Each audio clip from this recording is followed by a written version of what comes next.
Okay, maraming salamat po, Mrs. So, we will now proceed. Congresswoman Brosas, you are recognized. You have 10 minutes. Pasensya na po sa ating oversight.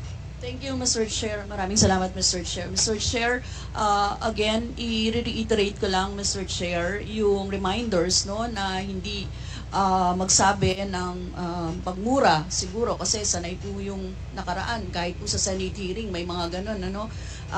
Respeto naman sa atin dito and sana po concise sa pagsagot kung ano lang ang tanong, yun din lang ang sagot at mag-defer ng i-defer ang mahahabang explanation kasi nakikita nyo naman, Mr. Chair, madami talagang gustong magtanong ngayon eh. Kaya sana po ganun yung ano, no? And simple lang naman po yung mga tanong ko. It has to do with the, kung ano din yung mga sinabi ng dating Pangulo doon sa Senate hearing. Yon, Mr. Chair. First, yung observed decorum. Tapos, syempre, tulad po ng sinabi ni Chairman Abante, hindi po tayo mangingimi na mag-point of order kapag nilabag po itong mga ito. Yon. Now, Mr. Chair, I would like to direct my questions, Mr. Chair, to Rodrigo Duterte. Mr. Chair, noong October 28, sinabi ni dating Pangulong Duterte, under oath, sa harap ng Senado, and I quote, I and I alone take full legal responsibility sa lahat na nagawa ng mga pulis. Pursuant to my order, ako ang managot. At ako ang makulong, wag yung pulis na sumunod sa order ko. Ang tanong natin, Mr. Chair, the families of innocent extrajudicial killing victims are present. Yun po yung pinagsalita nyo kanina. So can the former president look them in the eyes and say once more that he takes full legal responsibility for the deaths of their loved ones, Mr. Chair?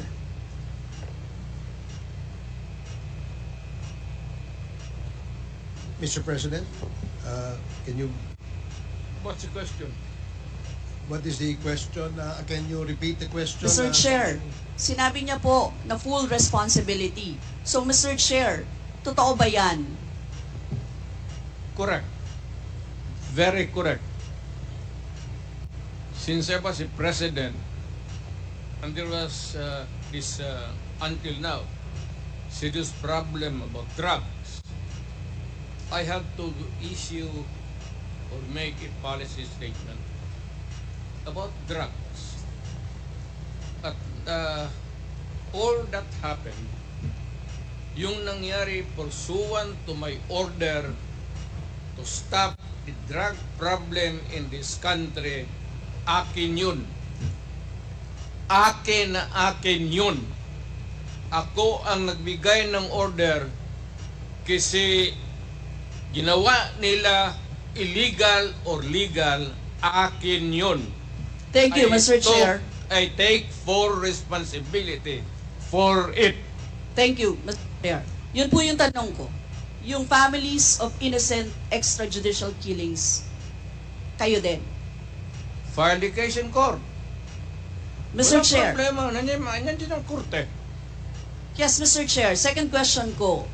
Responsable kayo kasi polisiya nyo yon.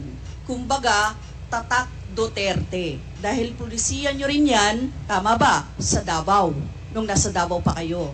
Tama ba na tawagin po itong Davao model or Davao style? Mr. Chair? I cannot control the semantics. Mr. Chair, yes or no? Davao style? Do not ask me to answer yes or no. You are not an investigator. Mr. Chair, tayo po ay nasa investigasyon kasalukuyan, Yes, Mr. but you Chair. are not an investigator. Why are you asking me to answer Mr. yes Chair, or tinatanong no? ko lang na... Point of Session order. suspended.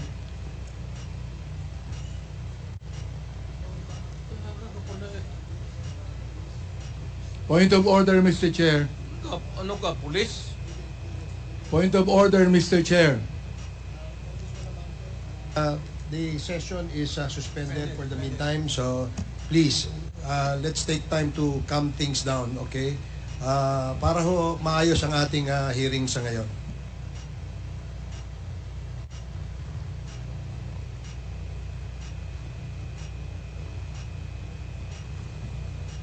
Hearing is resumed. Please proceed, Congresswoman Rosas. Yes, Mr. Chair. Napakasimple lang po ng tanong ko. Tinatanong ko lang po kung yes or no, Davao style ba yung inyong modelo. Mr. Chair, ayaw niya sagutin. So, Mr. Chair, hindi ko maintindihan yon. I'm What sorry, is your personality, Your Honor?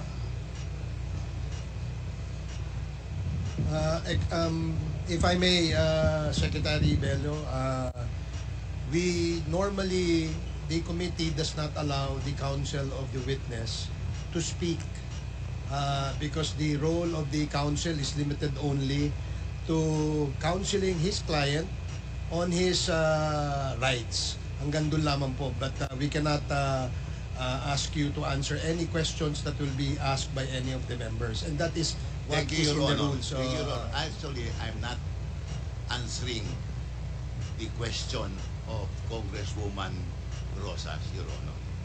My point is, Your Honor, to allow this resource person to finish his answer. Okay, we will do that. Thank you, Attorney Bello.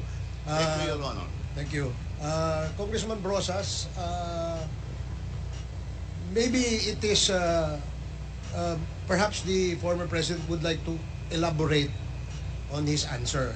We may ask questions that is answerable by yes or no, and as much as possible, we would ask the resource person to say to only answer yes or no. But if he wishes to elaborate, and as long as it is germane and related to the answer to your question, we will allow that.